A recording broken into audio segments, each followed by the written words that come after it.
Eu queria compartilhar um pouco da palavra de Deus com você nessa manhã, aquilo que Deus tem feito na minha vida, aquilo que a sua palavra tem falado à minha vida.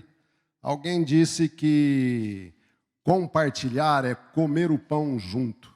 Então eu quero comer desse pão com você nessa manhã.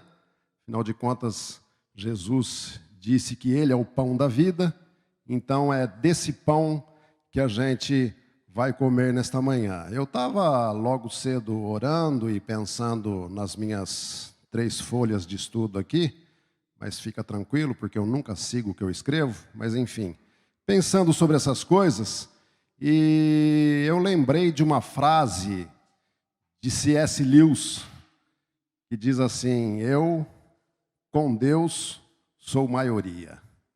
Eu, com Deus, sou maioria.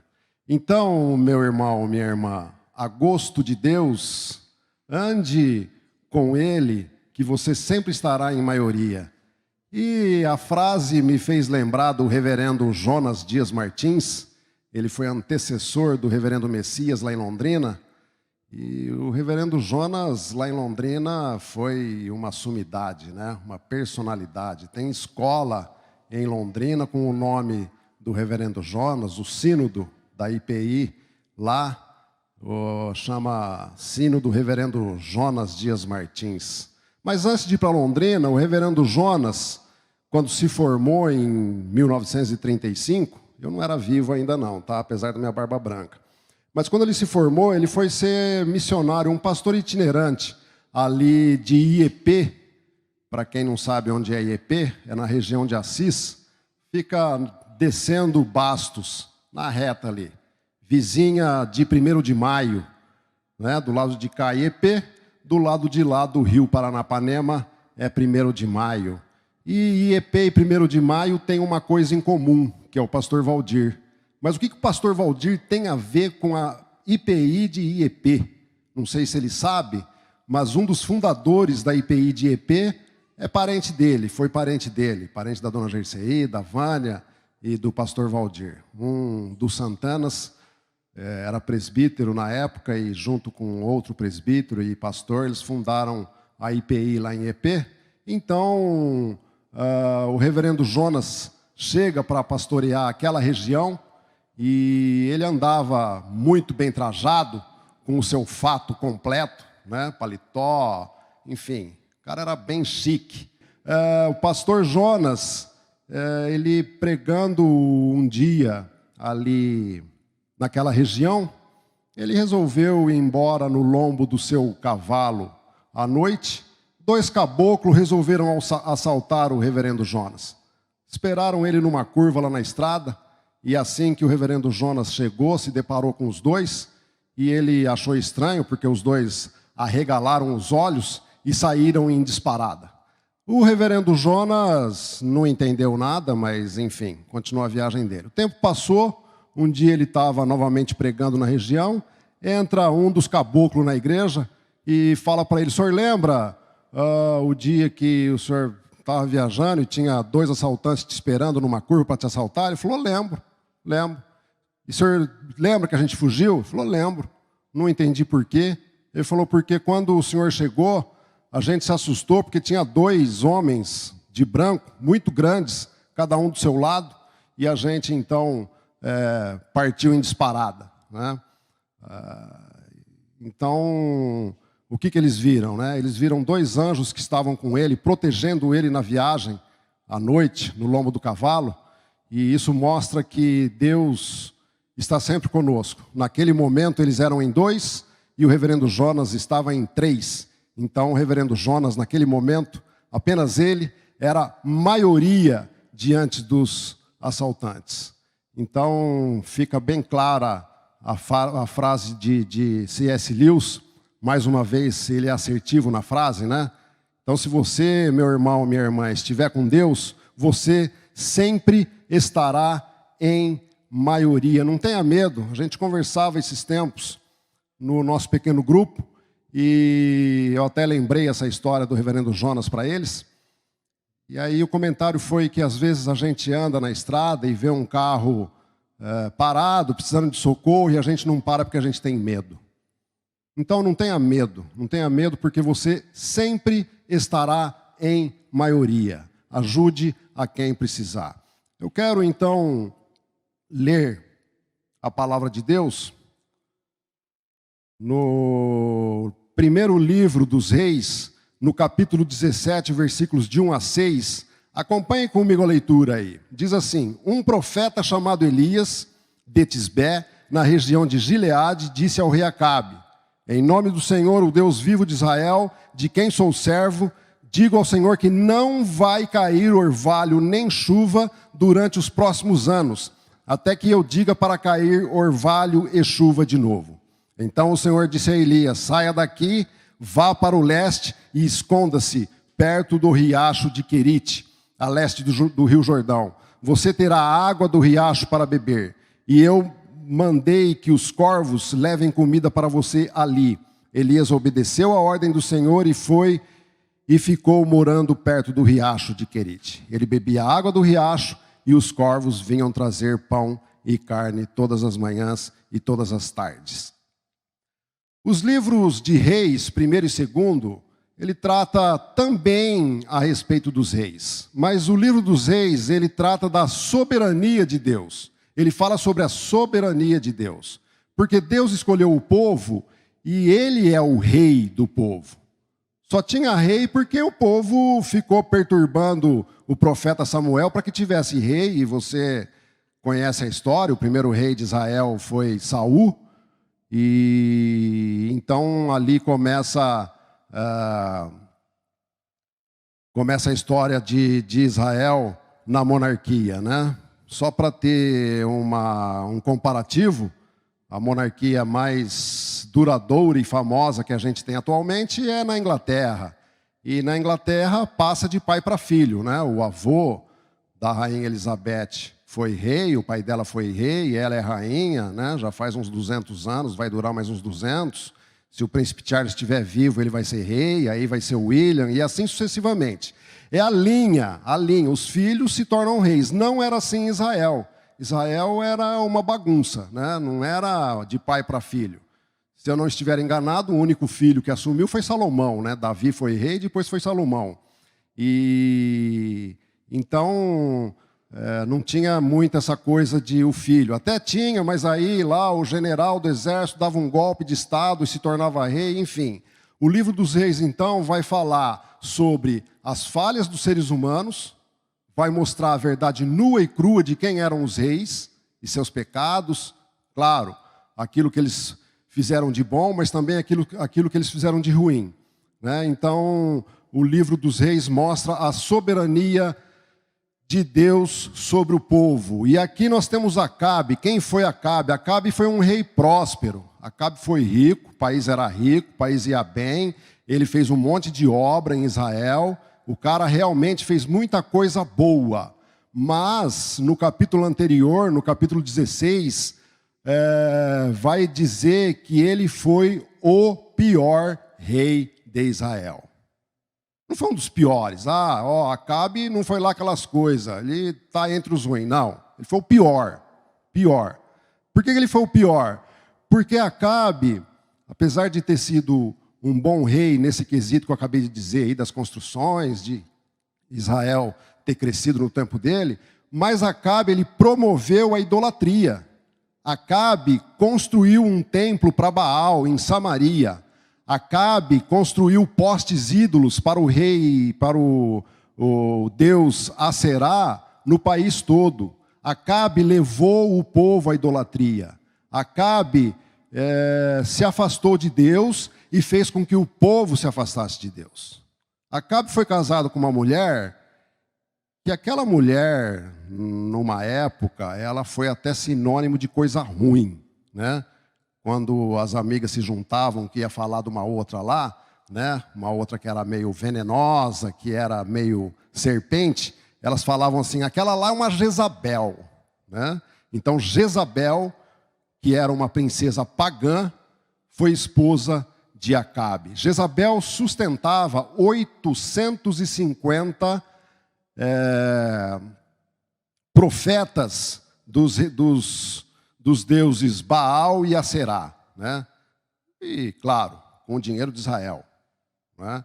E Jezabel, então, ela matou muitos profetas, e Jezabel, então, aqui nesse momento, ela estava perseguindo Elias, por isso que Deus disse para Elias, saia daqui, vá para o leste, porque a intenção de Jezabel era matá-lo, né? E Elias surge nesse panorama aqui. Elias surge no momento de crise espiritual, né? E Elias foi um profeta usado por Deus para fazer milagres, né? Elias foi aquele da viúva que ele ficou um tempo morando na viúva lá. A viúva falou: eu só tenho um pão e um pouco de azeite, vou fazer um bolo para o meu filho e a gente vai morrer. Ele falou: não, me dá para comer antes. E aí então, vocês sabem a história, a viúva teve comida para muito tempo. Elias foi aquele que fez cair fogo do céu. Enfim, Elias fez muitos milagres, né? Eu quero, desse texto, extrair duas lições práticas. Primeiro, nós vemos o juízo de Deus sobre a vida de Acabe. Porque o que Elias fez foi trazer crise para Israel. Israel, claro, aquela época, nesse tempo os países eram praticamente agrícolas. Se não chove, não tem produção. Se não tem produção, tem crise. E o que Elias fez, então, foi trazer uma crise. Ele trouxe juízo de Deus sobre a vida de Acabe e do povo pelo fato deles terem se tornado idólatras. E, infelizmente, irmãos, em algumas situações de nossas vidas, nós somos mais parecidos com Acabe do que com Jesus. Parece ofensivo eu dizer isso, mas é a verdade, né? É claro que a gente não vai entrar num templo onde tem lá um Buda enorme e a gente vai se ajoelhar e orar. Não vamos entrar em qualquer templo que seja e se dobrar para uma estátua, orar para ela e adorar. Não, não é isso. O que é idolatria? Idolatria é tudo aquilo que você coloca, que eu coloco entre mim e Deus. Se tiver alguma coisa na minha vida que seja mais importante do que Deus, é idolatria. Qualquer coisa que seja, qualquer coisa. Eu vou dar um testemunho próprio aqui sobre idolatria. Década de 90, eu arrumei um emprego muito bom. Muito. O emprego era excelente, uma multinacional, maior do segmento no mundo, uma das maiores, né? E realmente o emprego era bom e eu adorava aquele emprego. Literalmente, adorava aquele emprego. Tudo seguia normal na minha vida. Eu ia na igreja, eu dava aula na escola dominical, eu era diácono, e em casa eu continuei vivendo normalmente. Enfim, minha vida era normal. Ninguém poderia dizer: o João é o idólatra. Porque essas coisas são muito sutis. Mas, na verdade, é que eu era um idólatra. Por quê? Porque aquele emprego estava acima de Deus. Eu fazia qualquer coisa por aquele emprego. Eu realmente amava aquele emprego. Mas aí o que aconteceu? Veio o juízo. De que maneira que o juízo veio? Fui demitido. E sem razão nenhuma, eu era campeão de vendas Brasil naquele ano em que eu fui demitido. E a minha conduta na empresa era irrepreensível. Então, realmente não havia motivo nenhum para que eu fosse demitido, mas eu fui demitido. Juízo de Deus, né? Passaram-se 2 anos, Deus cuidou e tratou de mim. Exatamente 2 anos depois, setembro eu fui demitido. 2 anos depois, em setembro, eu fui readmitido pela mesma empresa, mas finalmente eu entendi que aquela empresa era só um lugar que Deus tinha me colocado para sustentar a minha família e abençoar as pessoas. Era só para isso que Deus tinha me colocado lá. Nada mais do que isso, né? Então eu tive mais um período bom naquela empresa, mas agora sem a idolatria de antes, né? E A segunda lição que eu vejo aqui, nesse texto, que eu quero trazer para os irmãos, é o milagre de Deus. Milagre de Deus. Deus fez verdadeiramente um milagre aqui com Elias, e Deus pode fazer um milagre para nós hoje. Pode e faz. Nós temos a mania de olhar para o Velho Testamento e achar que essas coisas são para aquele tempo. A gente acha que hoje em dia Deus não faz mais milagre. A gente acha que não, que eu tenho que fazer minha parte, e Deus está lá, eu estou aqui, Ele cuida de mim, ok, Ele me abençoa, e blá, blá, blá, mas milagre Ele não faz mais. Ele fazia só naquela época.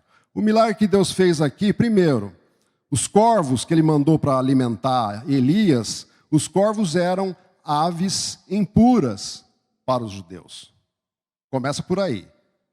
Deus vai sustentar o profeta através de aves impuras. E segundo, que os corvos, eles são carnívoros.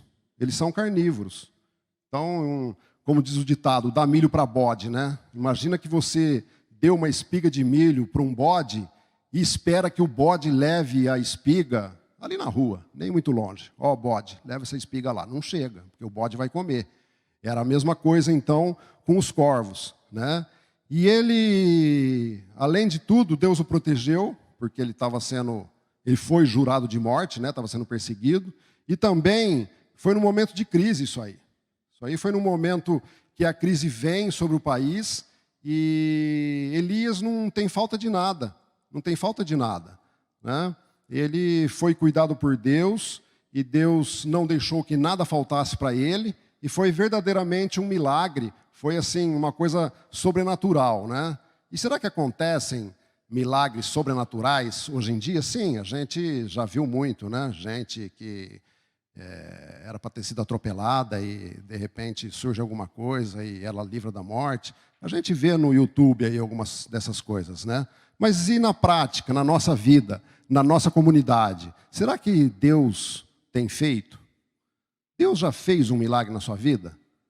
Você, na sua casa, já viu Deus fazer algum milagre, né? E a gente, hoje, cristãos que somos, estamos debaixo da graça, né? Não estamos mais debaixo da lei como no Velho Testamento. Hoje somos o povo de Deus, mas somos chamados de cristãos, não é? Atos vai falar sobre isso.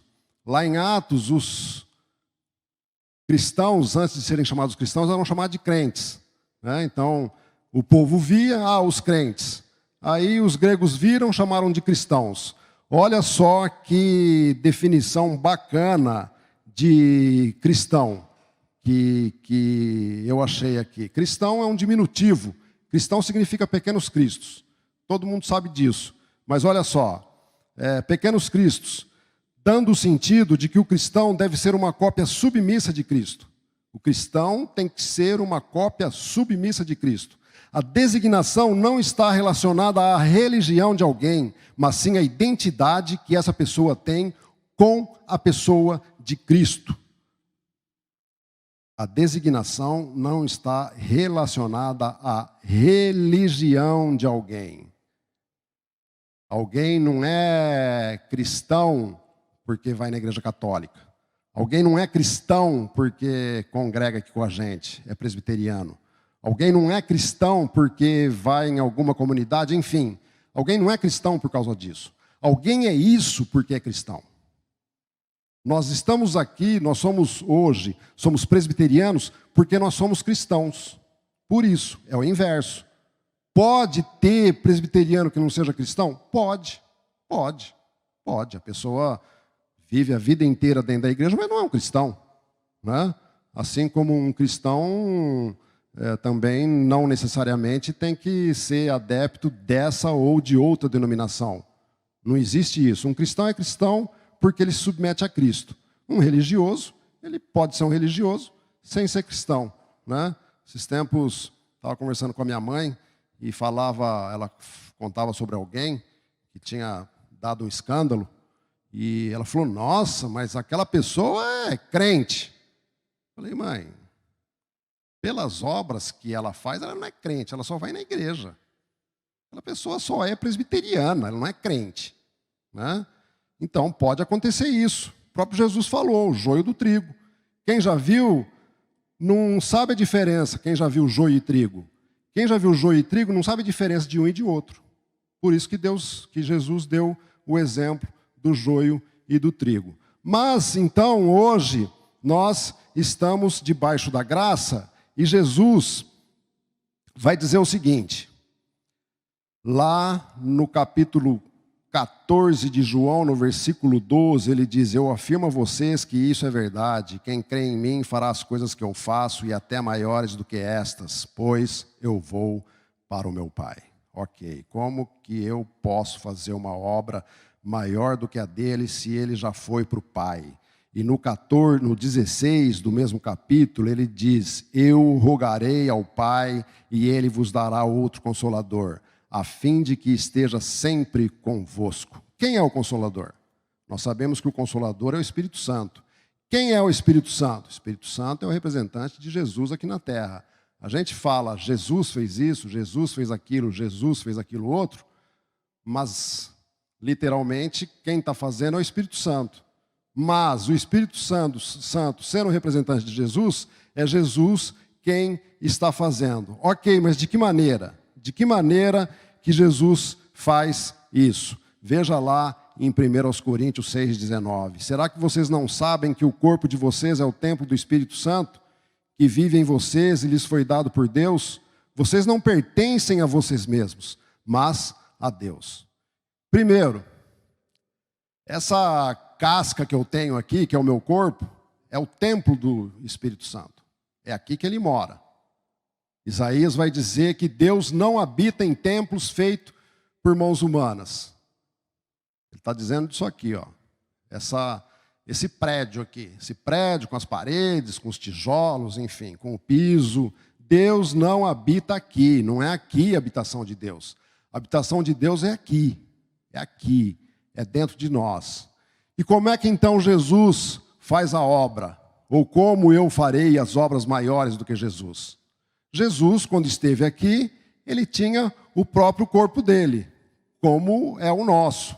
Não é? A partir do momento que ele vai, quando ele já ressuscita, ele já não tem mais o mesmo corpo que a gente. Tanto é que você se lembra, os discípulos estão lá trancados numa casa de medo e Jesus então atravessa a porta. Ou seja, o corpo dele já não era mais o mesmo. Os dois de Emaús lá, os caras estão andando pela estrada, caminho de Emaús, de repente Jesus aparece. Não é mais esse corpo que a gente tem, já é um corpo espiritual, certo? E dessa forma, então, foi que ele foi embora e deixou o Espírito Santo para nós. Ok, a gente canta uma música, eu não me lembro ao certo como é que é a música, é uma música meio nova, pelo menos para mim ela é meio nova. A música diz que os nossos pés, Jesus vai caminhar pelos nossos pés, e ele vai fazer as coisas pelas nossas mãos, é mais ou menos isso, né? Eu não lembro direito, mas enfim. Os nossos pés são os pés de Jesus. E nós temos que andar para fazer aquilo que Jesus fez. As nossas mãos são as mãos de Jesus. E as nossas mãos têm que ser usadas, então, para abraçar, para levantar alguém que está necessitado, são as mãos de Jesus. Os nossos ouvidos são os ouvidos de Jesus. Nós ouvimos aquilo que as pessoas precisam falar para nós, às vezes nós somos apenas o ouvido daquela pessoa, porque ela precisa de alguém, então são os ouvidos de Jesus. Os nossos olhos são os olhos de Jesus. Lá no Evangelho vai dizer que Jesus, vendo as multidões, teve compaixão delas. Nós temos que ter compaixão pelas multidões. São os olhos de Jesus, os nossos olhos são os olhos de Jesus, e a gente tem um monte de gente na rua aí, precisando de ajuda, e a gente tem que ter compaixão desse povo. A gente tem que ter compaixão, mas a gente tem a mania de falar, o cara vai usar droga. Isso não é problema nosso. O que o cara vai fazer, o que o cara não vai fazer. O nosso problema é ajudar as pessoas. Não estou dizendo que você tem que incentivar, minha palavra não é essa. Minha palavra não é essa. Minha palavra é que a gente tem que ajudar, seja lá quem Deus pôs na nossa vida. Se Deus colocou um mendigo naquele dia para você ajudar o mendigo, ajude. Ajude. É sobre isso que eu estou falando. A nossa boca tem que ser a boca de Jesus. Nós temos que pregar. Nós temos que pregar. Então, Jesus, ele tem que viver em nós e viver através de nós. Ele vive em nós e vive através de nós. É isso que Jesus faz. Eu dei aqui logo no início o exemplo do reverendo Jonas. Já tem quase 100 anos isso, 70 anos, 80 anos, daquilo que Deus fez na vida dele, de como ele foi mãos e pés de Jesus, né? E eu falei que Deus faz milagres até hoje, eu falei que Jesus faz milagres, eu falei que a gente tem que ser pés e mãos, né? Eu vou falar então de um crente, agora em 2020, contar a história de um crente para vocês, um crente da nossa comunidade.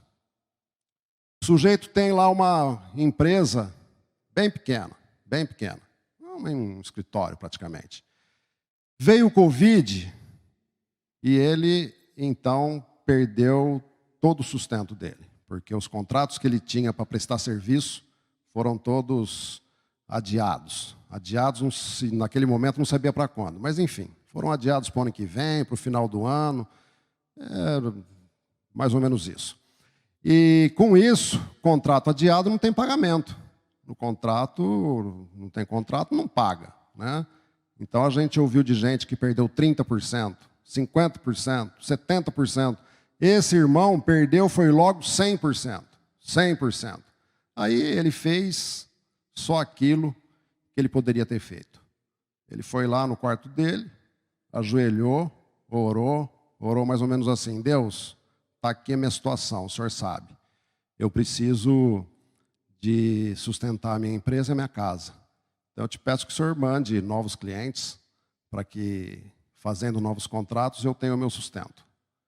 Amém? Levantou, não usou a boca dele para ficar reclamando, né? Ai meu Deus, e agora? Né? Não usou a boca dele também para sair, e nem os pés dele, né, para sair, pedir empréstimo e ficar se lastimando com outras pessoas, outros irmãos. Não, ele não fez nada. Ficou quieto. Ficou lá, quieto, ele tinha orado, e ele cria então que Deus poderia dar o sustento para ele. E Deus, então, na soberania dele, não fez nada disso. Não ouviu ele, não deu nem pelota para a oração dele, nem pelota. Do jeito que ele orou, mandar cliente. Não mandou ninguém. Ficou, sei lá, não deve ter ido nem cliente mais lá. Mas, enfim, isso não é importante. Deus fez a coisa do jeito dele. Deus é soberano e Deus faz o que quer, quando quer, do jeito que ele quer, da maneira que ele quiser fazer. Deus é aquele que cuida de nós. Deus não precisa de ideias de ninguém. Ele deu uma boa ideia, a ideia dele foi boa, mas Deus não precisava e não precisa da ideia dele nem de ninguém. Mas Deus tinha os corvos. Deus tinha os corvos. E quem eram os corvos agora aqui? Lá em Elias foram os corvos. Aqui nesse irmão também teve. Mas aí já não era mais corvo. Aí já era do jeito de Deus. E Deus mandou um para pagar o aluguel dele, Deus mandou outro para, sei lá, dar um mantimento, Deus mandou outro, enfim. Não sei ao certo, mas Deus mandou pessoas e as pessoas foram lá e fizeram. Alguém pode estar pensando, mas é porque sabia. Não sabia. Não sabia porque ele não falou nada para ninguém. Mas é porque as pessoas são boas, mas tudo bem. As pessoas podem até ser, as pessoas podem estar disponíveis para ajudar. Mas você vai ajudar se você sabe, não é assim? Se você não sabe, você não vai ajudar. E as pessoas não sabiam, foram lá e ajudaram. Por quê? Porque Jesus, vivendo na vida daquelas pessoas, Jesus vivendo através da vida daquelas pessoas, é que fez isso. Jesus cuidou daquele irmão, Jesus fez o mesmo milagre que ele fez para Elias. Hoje, 2020, Jesus fez isso, porque Ele é soberano, Ele faz o que Ele quer. Ele faz o que Ele quer. Então, meu irmão e minha irmã, você está com problema na sua empresa? Vou te falar uma coisa, Jesus conhece a sua empresa, o seu escritório, seja lá o que você tem, melhor do que você. Peça socorro que Ele vai lá e Ele vai te ajudar. Me lembra a história do sapateiro que falou assim para Lutero, perguntou para Lutero, Lutero, o que eu posso fazer para servir melhor a Deus? Lutero falou, faça bons sapatos e venda a um preço justo. Então, se você tem uma empresa, faça isso, produza bons produtos, preste bom serviço por um preço justo. Pode ser que alguma coisa vá errada na sua empresa, mas antes de Jesus consertar a sua empresa, Ele vai consertar a sua vida. Ele vai reformar a sua vida antes de reformar a sua empresa. Está com problema no seu casamento? Tem problema com o seu cônjuge? Quem não tem? Quem? Todos nós temos. Mas antes de Ele restaurar o seu casamento, Ele vai restaurar a sua vida. A sua vida. Você está com problema com seus filhos? Peça socorro. Peça socorro. Ele vem. Mas Ele também vai, antes, te ajustar à palavra dEle. Ele vai fazer de você um pai e uma mãe à luz da palavra dEle. Você está ensinando os seus filhos nos caminhos do Senhor? Você senta com ele a cada manhã e lê a Bíblia com ele, conta uma história. Eu já falei isso aqui. Criança, eu vejo meu neto lá, 5 minutos. 5 minutos ele já quer fazer outra coisa. Mais 5 ele quer fazer outra. E outros 5 ele quer fazer outra. São 5 minutos no máximo, nem isso. 2 minutos. 2 minutos. Está cheio de Bíblia que tem histórias. Compra uma dessa. Lê lá, olha, 30 segundos a leitura. Fala com o seu filho pequenininho. Parece que ele não vai prestar atenção e não está entendendo nada. Ele está gravando tudo que você está fazendo. Mas também Deus vai ajustar a sua vida, porque a gente vê adolescentes revoltados, né? Rebeldes. A gente vê isso. Uma das causas, não estou falando que é isso, hein, gente? O João falou que é isso. Não. Uma das causas da rebeldia é o fato do pai pregar uma coisa, a mãe falar uma coisa e fazer outra. Não adianta você abrir a Bíblia e contar historinha se você mesmo não segue aquilo que você está contando, aquilo que você está pregando. Não adianta. Melhor você nem fazer isso, então. Então, viva aquilo que você está pregando para o seu filho. Viva. Viva. A pregação é a sua vida. A pregação para os nossos filhos é a nossa vida. Nós pregamos para os nossos filhos através da nossa vida. Deus vai restaurar o seu filho? Vai. Mas antes, Ele vai restaurar você. Então, meu irmão, minha irmã, peça socorro para Deus. Peça socorro. Ele vai resolver o seu problema. Ele vai. Mas Ele vai antes resolver os seus próprios problemas. Ele vai antes, como disse o pastor a semana passada, quando ele falou de reforma, antes de ele fazer qualquer reforma na sua circunstância, no seu entorno, naquilo que ele precisa ser reformado, ele vai reformar a sua vida. Ele vai reformar a sua vida. E não adianta você pedir, fazer que nem o irmão lá que deu ideia. Não adianta você pedir para Deus, para Ele fazer alguma coisa, mas você mesmo fazer. Não, eu pedi, mas eu tive essa ideia, eu acho que eu vou por esse caminho. Não faça isso. Colocou na mão de Deus, deixa com Ele. Como dizia um amigo meu, João, Deus é mais velho do que nós, Ele sabe o que faz. Então, se você pediu para Deus, deixa na mão dEle. Ele vai resolver. Não tenha ideia, não queira encurtar o caminho, porque olha o que diz Tiago, Deus resiste aos soberbos, mas é bondoso para com os humildes. Então, se você ora, se você pede para Deus resolver alguma situação da sua vida, mas você mesmo já levanta e sai para resolver, isso para Deus é soberba. Isso é soberba. Deus resiste aos soberbos, mas Ele dá graça ao humilde. E outra, descanse. Descanse. Faça que meu irmão fez. Ora e descansa. Ora e espere em Deus. Deus vai resolver. do jeito dele, na hora dele, do jeito que ele fizer, porque ele é soberano, ele é rei, ele sabe o que faz.